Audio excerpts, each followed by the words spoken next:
퇴직 후 제2의 직장을 고민하고 계신 분, 지금 하는 일이 너무 힘들어서 전환을 생각 중인 분, 아니면 자격증은 땄는데 막상 어디로 가야 할지 몰라서 막막한 분도 계시겠죠. 오늘 영상의 주제는 시설관리 취업입니다. 그 중에서도 도대체 어디로 가야 덜 고생하고 오래 버틸 수 있는지, 현직자 경험을 바탕으로 가장 현실적인 방향을 말씀드리겠습니다. 직무는 어떤 걸 선택해야 할지, 사업장은 어떤 곳이 좋은지, 자격증은 어떤 순서로 준비해야 할지, 그 모든 걸 정리해드립니다. 일단 대부분의 시설관리 입문자들이 처음에 맞닥뜨리는 고민은 이겁니다. 전기, 기계, 영선 중에 뭘 해야 덜 후회할까? 그리고 아파트, 병원, 빌딩, 백화점 중 어디가 그나마 낫냐는 거죠. 결론부터 말씀드리면 정기직이 가장 안정적이고 소형 아파트나 교육용 빌딩 같은 곳이 공부하기 좋은 환경입니다. 하지만 이건 단순히 조건만 보고 고르면 안 되는 문제입니다. 왜냐하면 시설관리직은 단순한 기술직이 아니기 때문이에요. 자격이 있어도 일이 쉬워도 사람 때문에 나가떨어지는 경우가 너무 많습니다.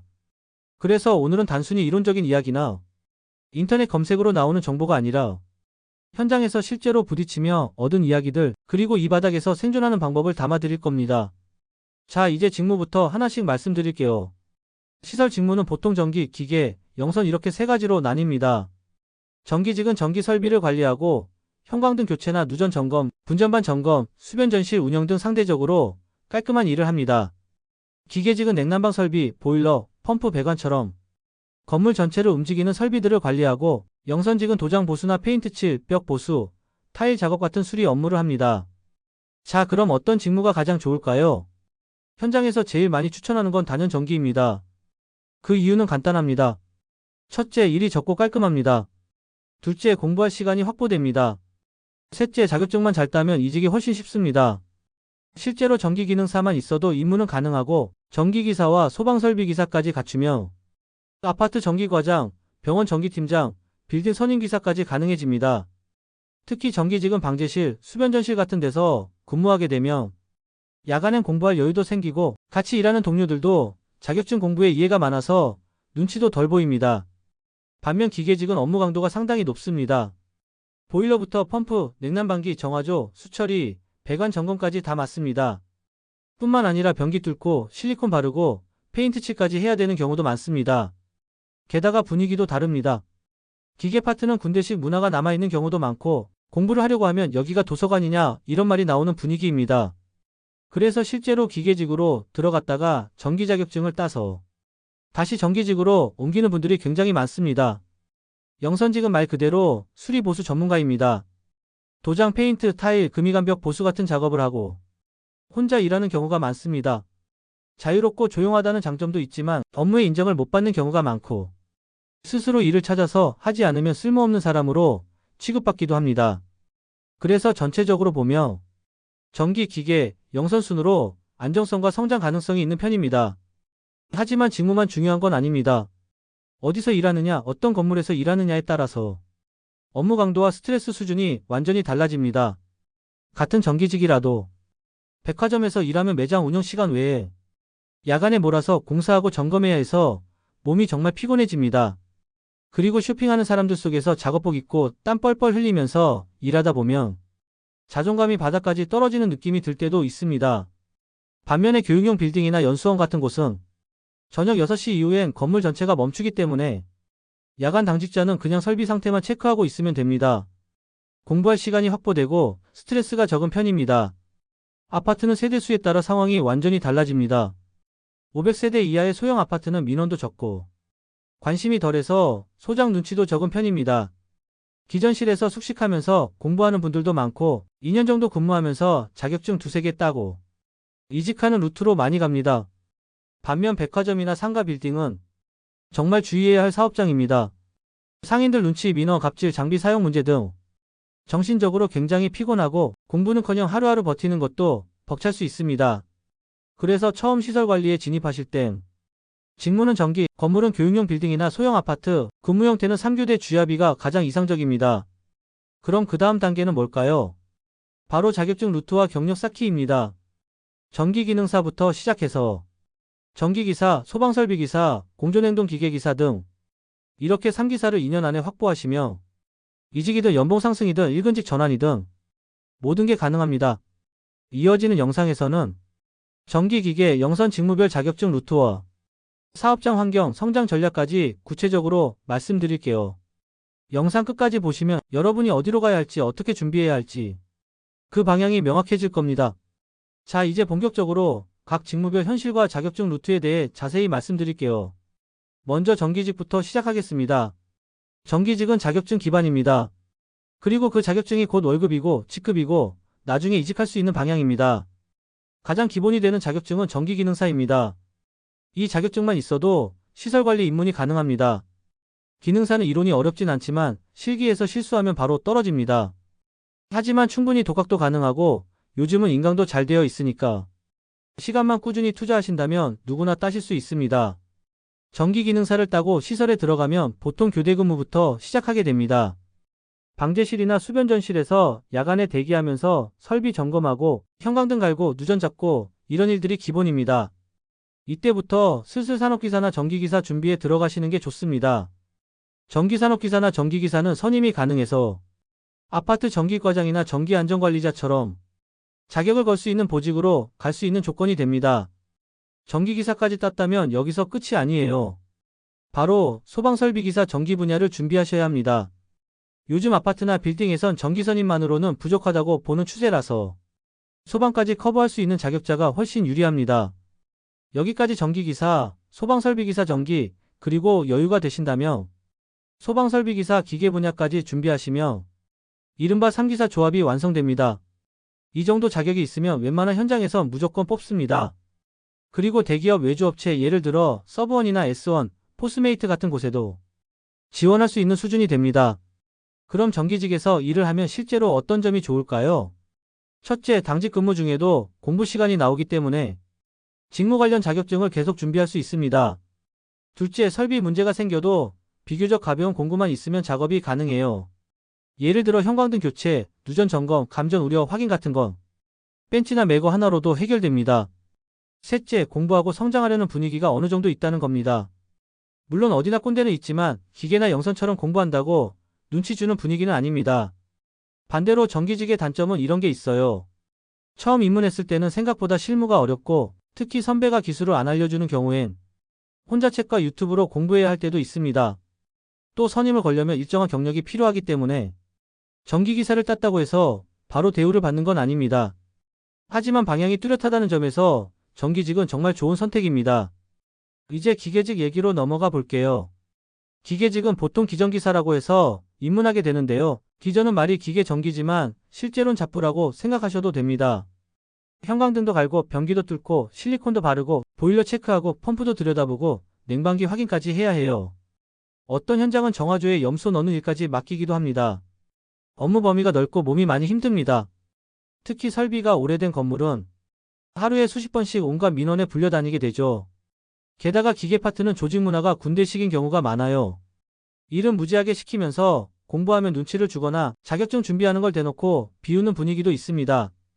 그리고 기계직은 자격증을 따도 외부 용역으로 대체 가능한 경우가 많습니다. 공존행동 기계기사, 가스기사, 에너지관리기사 같은 자격증이 있지만 이게 실제로는 상주가 아니라 외주로 맡기는 경우가 대부분이라서 필요한 자격임에도 불구하고 현장에선 잘 안 쳐주는 경우도 많습니다. 그럼에도 불구하고 기계직에서 성장하고 싶다면 가장 추천하는 자격증은 공존행동 기계기사입니다. 이 자격증은 건물 내 냉방설비나 흡수식 냉동기, 스크류 냉동기 같은 장비를 다루는 데 유용하고 설비 유지 관리에서 필수적인 요소로 평가받습니다. 그 다음이 에너지관리기사입니다. 이 자격증은 보일러와 난방 관련 업무에 필수입니다. 큰 건물일수록 여러 시스템이 복잡해지기 때문에 이 자격증을 갖고 있으면 현장에서 신뢰받기 쉽습니다. 마지막으로 가스기사나 가스기능사도 옵션으로 챙겨두시면 좋습니다. 가스 설비를 다루는 경우엔 꼭 필요하고 작업 시에도 가스 용접, 천공, 밴딩 같은 기초 기술이 있으면 업무가 훨씬 수월해져요. 하지만 아무리 자격증을 따도 기계직을 일정 이상 가면 결국 전기직 자격이 필요해지는 구조입니다. 왜냐하면 건물 전체의 주인 역할을 하는 게 결국 전기설비이기 때문이에요. 그래서 기계에서 시작해도 2년 안에 전기기사를 준비하는 게 장기적으로는 안전한 전략입니다. 이제 마지막 영선직에 대해 말씀드릴게요. 영선은 쉽게 말해 시설 내 수리공이라고 보시면 됩니다. 벽에 금 간 거 메우기, 타일 떨어진 거 복구, 페인트 칠, 실리콘 마감 이런 작업들을 혼자 다 하는 직무입니다. 장점은 혼자 일하기 때문에 눈치가 덜합니다. 업무 대부분이 소음이 크다 보니까 구석 창고나 작업실에서 일하게 되고 소장이나 동료들과 마찰이 적어요. 근무 시간 동안 자기가 할 일을 스스로 정해서 하다 보니 성격이 맞으면 정말 편하다고 느낄 수도 있습니다. 하지만 단점도 분명합니다. 혼자 일하는 만큼 소외감도 있고 무슨 일을 하든 전후 사진 찍고 보고서로 만들어야 자신의 존재를 증명할 수 있습니다. 누가 일을 시켜주지 않기 때문에 스스로 일을 만들어야 한다는 점에서 스트레스를 느낄 수도 있어요. 또 영선직은 자격증이 필요 없는 경우가 많아서 고령자들이 많이 지원하고 기술 숙련도가 높지 않으면 오래 버티기 힘든 구조입니다. 이제 직무별 특성과 자격 루트를 정리했으니 다음은 사업장 유형별 장단점에 대해 정리해 드릴게요. 시설관리 직무는 같은 일을 하더라도 어떤 건물에서 하느냐에 따라 체감 난이도가 천차만별입니다. 먼저 가장 추천하는 사업장은 교육용 빌딩입니다.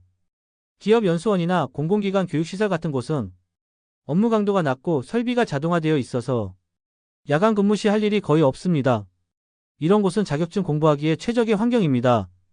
다만 단점이라면 기술적으로 배울 게 거의 없고 페이는 상대적으로 낮은 편이라는 점입니다. 그 다음 추천은 소형 아파트입니다. 세대수 300세대 이하, 자동검침, 개별 난방이 있는 곳이며 야간에 불려 나올 일도 거의 없고 민원도 적습니다. 기전실에서 숙식하면서 공부하기 좋고 생활비도 줄일 수 있기 때문에 2년 정도만 근무해도 자격증 2개에서 3개는 딸 수 있습니다. 반면 절대 비추천하는 곳은 상가 빌딩입니다. 상인들이 민감하고 민원 압박도 심하고 하루 종일 잡무로 시달려야 하는 경우가 많습니다. 백화점도 입문은 쉬우나 영업시간이 끝나고 나서 진짜 일이 시작되기 때문에 공부는 거의 불가능하고 자존감이 많이 떨어질 수 있습니다. 이 모든 걸 종합해서 입문자분들께 추천드리는 루트는 이렇습니다. 첫째, 전기기능사 취득 후 입문. 둘째, 소형 아파트나 교육용 빌딩에 입사. 셋째, 전기기사와 소방설비기사 전기 분야 자격증 취득. 넷째, 아파트 전기과장 또는 대기업 외주사 이직. 이 루트를 타면 연봉 4천 이상, 일근직 전환, 주말 휴무까지 가능한 조건으로 이직이 가능해집니다. 중요한 건 방향입니다. 무조건 무작정 들어가지 마시고 직무 사업장 자격증 이 3가지를 처음부터 전략적으로 설계하고 움직이셔야 후회 없는 시설관리 경력을 쌓을 수 있습니다. 지금까지 긴 이야기 함께 해주셔서 감사합니다. 영상 시작할 때 기억하시죠? 도대체 어디로 가야 덜 고생하고 오래 버틸 수 있냐 그 질문.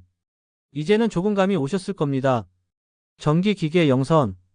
이 셋 중에 전기를 먼저 선택하고 소형 아파트나 교육용 빌딩 같은 사업장을 고른 뒤 자격증 테크를 따라가며 시설관리라는 길에서도 충분히 나만의 루트를 만들 수 있습니다. 그런데 여기서 끝이 아닙니다. 이 업계는 입문보다 유지가 더 어렵다는 말이 있을 정도로 들어가는 건 쉬운데 버티는 게 진짜 힘든 구조입니다. 왜냐면 기술 하나 익히면 다음 기술, 자격증 따면 또 다른 자격증, 일은 줄지 않고 사람도 계속 바뀌고 거기다 하루에 민원 몇 건만 터지며 그날 하루 기분까지 확 무너져 버리잖아요. 그래서 저는 꼭 말씀드리고 싶어요. 이 바닥에선 방향 없는 체력보다 작은 정보 하나가 훨씬 큰 힘이 된다는 걸요. 저도 처음에 시설관리 시작할 땐 혼자 검색하고 블로그 뒤지고 카페 기웃거리면서 이게 맞나 저게 맞나 계속 헤맸습니다. 정확한 정보가 없으니까 누가 말해주는 것도 없고 막상 일하면서 부딪히고 나서야 아 이래서 다들 전기를 하라고 했구나. 아 이래서 상가 빌딩은 피하라고 했구나. 뒤늦게 깨닫게 되더라고요. 그리고 그때 이런 생각이 들었습니다. 이거 그냥 나 같은 사람들끼리 모여서 경험 공유하고 정보 나누면 훨씬 나을 텐데 그래서 지금은 저뿐만 아니라 많은 현직자분들이 경험을 나누는 공간 바로 시설워크라는 플랫폼을 만들고 함께 운영하고 있습니다. 시설워크는 말 그대로 시설관리 입문자와 현직자들의 정보 공유 커뮤니티입니다. 이런 분들께 정말 도움이 될 거예요. 자격증은 땄는데 어디서부터 시작해야 할지 막막하신 분, 시설관리 입문 후 방향을 못 잡고 흔들리는 분, 지금 현장이 너무 힘든데 어디로 이직해야 할지 모르겠는 분, 전기, 기계, 영선 중에 뭘 계속해야 할지 고민되시는 분, 시설워크에선 각종 시설관리 구인 공고부터 직무별 자격 루트, 아파트, 병원, 백화점 근무 후기, 사업장별 실무 꿀팁, 심지어 면접 후 근무지 분위기까지 직접 겪은 분들이 글을 올리고 정보를 공유합니다.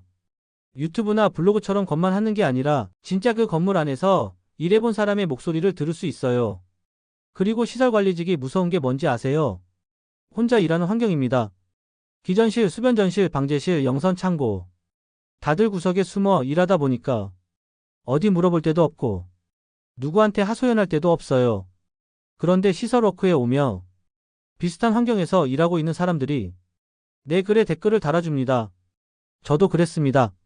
이럴 땐 이렇게 대처하면 됩니다. 그 현장은 피하세요. 민원 심합니다. 이런 조언 하나가 진짜 큰 위로가 됩니다. 내가 겪은 고생이 누군가한테는 큰 정보가 되는 거고 누군가의 실패담이 내 실수를 막아주는 힌트가 되는 거예요. 또 하나 말씀드릴 게 있어요. 요즘은 자격증도 경력도 구직도 혼자 준비하는 시대가 아닙니다. 정말 똑똑한 사람들은 커뮤니티에서 먼저 정보를 모읍니다. 요즘 평균 연봉 얼마인지, 아파트 전기과장 채용 트렌드는 어떤지, 자격증 조합은 어떻게 짜야 이직이 쉬운지, 나이 들어서도 가능한 루트는 어떤 게 있는지, 이런 걸 모아서 자기 상황에 맞게 전략을 세우는 거예요. 시설워크엔 그 정보가 있습니다. 그리고 그 정보를 주는 건 책이 아니라 바로 여러분 같은 현직자들입니다. 마지막으로 한 가지만 더 말씀드릴게요. 처음 시작할 때는 누구나 헤맵니다. 누구나 당합니다. 누구나 이상한 소장도 만나보고 누구나 잡무에 치이고 누구나 공부하다가 포기합니다. 하지만 그 과정을 지나서 자격증이 생기고 현장 경험이 쌓이고 정보가 손에 들어오며 시설 관리도 할 만한 일이 됩니다. 단지 그걸 누구랑 어디서 어떻게 시작하느냐에 따라 완전히 다른 결과가 나오는 거예요. 그러니 이 영상을 보고 계신 여러분, 지금이 딱 시작할 때입니다. 혼자 하지 마세요. 이 길을 먼저 걸은 사람들의 경험을 먼저 확인하고 여러분 상황에 맞는 정보만 뽑아서 빠르게 방향을 정하세요. 시설관리 사람 무시당한다고요? 맞습니다. 하지만 방향 잡고 자격 갖추고 경력 쌓으며 정년까지 스트레스 적게 안정적으로 버틸 수 있는 몇 안 되는 직업이기도 합니다. 영상 아래 설명란에 시설워크 바로가기 링크 남겨둘게요. 오늘 영상 마음에 드셨다며 좋아요와 구독도 부탁드리고요. 이제부터 진짜로 여러분만의 루트를 만들어 가시길 바랍니다. 시설워크에서 뵙겠습니다. 감사합니다.